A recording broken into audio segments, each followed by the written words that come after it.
Dikenal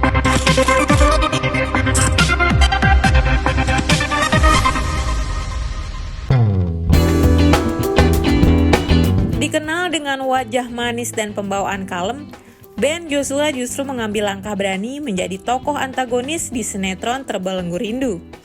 Bukan sekedar coba-coba, Ben membuktikan bahwa aktor sejati tak terjebak dalam tipe peran yang itu-itu saja. Sang aktor berwajah manis sedang menantang dirinya sendiri untuk memainkan peran antagonis yang cenderung sadis. Pertama kali ditawarin kan baca dulu karakternya kayak gimana kan. Baca beberapa scene. Terus lumayan challenging sih karena Noah ini kan bisa dibilang semi-semi antagonis nih. Karena kan biasanya aku dapatnya protagonis kan. Nah, cara maininnya tuh gimana, itu jadi challenge tersendiri buat aku gitu. Ben berperan sebagai Noah yang problematik di sinetron Terbelenggu Rindu. Penonton pasti terkejut melihat si aktor spesialis protagonis tiba-tiba berperan antagonis. Jarang tampil sebagai tokoh jahat, Ben Joshua membalik persepsi publik lewat perannya yang memancing emosi penonton. Ini bukan semata soal peran, tapi soal eksplorasi diri. Pas dapetin ini, observasi dikit-dikit, terus banyak dapat arahan dari sutradara juga. Terus lihat perkembangan skenario ke depannya, ya udah jadi bisa nemu karakternya gitu. Bahkan udah beberapa episode ke belakang ini sering banyak masuk DM yang ngata-ngatain gua. jahat banget sih lu, nggak pantas main di sini gitu-gitu. Tadi baru gue baca barusan aja di DM Instagram. Banyak penggemar sinetron yang awalnya meragukan kemampuan akting Ben Joshua sebagai tokoh antagonis. Ben berhasil membalikkan semua keraguan itu dengan memerankan tokoh antagonis dengan nyaris sempurna. Ukuran keberhasilannya pun gampang saja. Kalau penonton sampai gemes, gregetan, terbawa emosi, sudah pasti Ben sukses memerankan tokoh Noah sesuai yang dimaui sutradara. Sampai-sampai akun medsos Ben Joshua sempat digeruduk komen kesal dari penggemar sinetron Terbelenggu Rindu. Noah sama Fernie licik banget sih, kalian tuh tahu nggak sih itu bukan anak kalian, pulangin gitu sampai kayak gitu.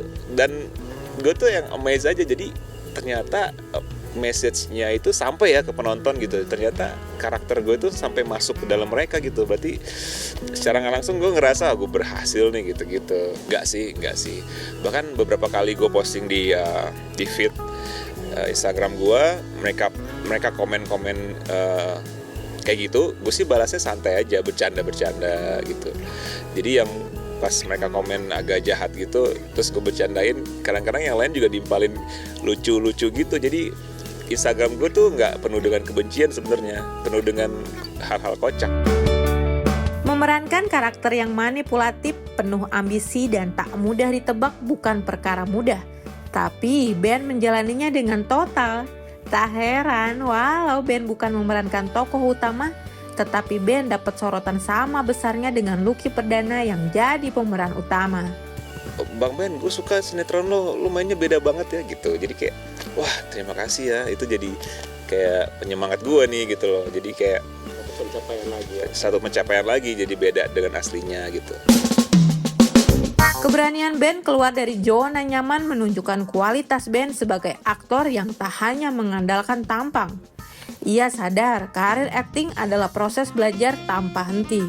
Meski tak selalu mendapatkan peran utama, Ben tak pernah setengah-setengah dalam menjalani pekerjaannya.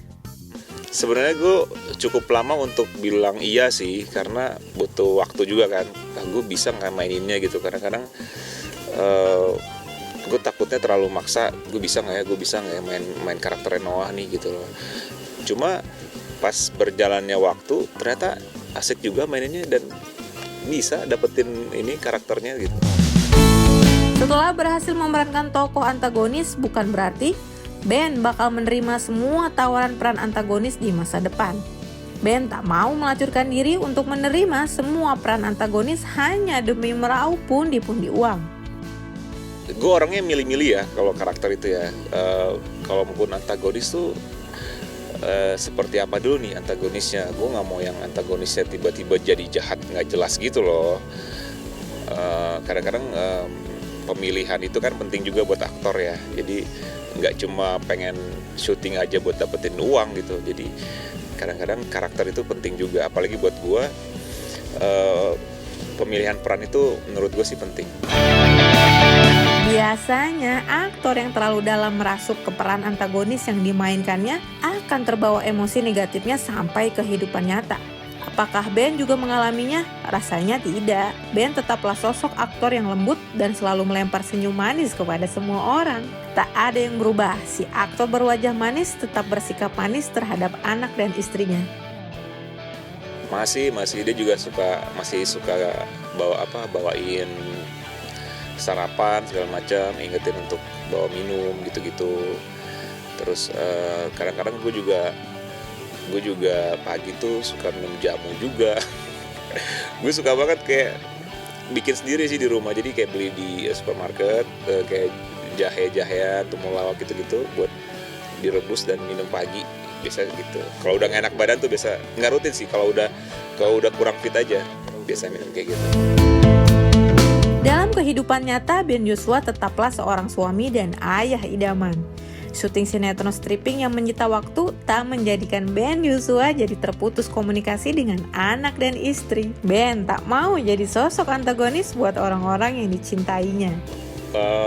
Komunikasi sih sering tiap saat sih kita telepon-teleponan, video call. Lagian kan kalau misalnya syuting tuh nggak selamanya pagi kan, biasa gue callingannya kadang-kadang sore, kebanyakan siang. Itu gue punya waktu untuk nganterin anak ke sekolah dulu, nganterin istri gue kantor, baru gue ke lokasi. Itu biasanya hampir tiap hari kayak gitu, antar anak sekolah, pulang gue antar istri gue ke kantor, terus gue ke lokasi. Suami idaman banget. Suami idaman istri gue. Pada akhirnya Ben Joshua menjalani kehidupan keluarga yang relatif seimbang. Ia memang tak selalu jadi bintang utama di layar kaca, tapi kalau bicara citra, kehidupan Ben Joshua selalu dalam citra positif di mata publik. Hidupnya jauh dari gosip, citranya pun bersih dan stabil. Ben juga semakin terlihat matang dan menawan di usia yang memasuki 45 tahun. Kegantengannya tak luntur oleh usia. Enggak lah, banyak yang lebih vampir dari gue sebenarnya. Apa ya? Nggak ada yang khusus sih, paling olahraga aja, terus makan teratur, tidur teratur juga.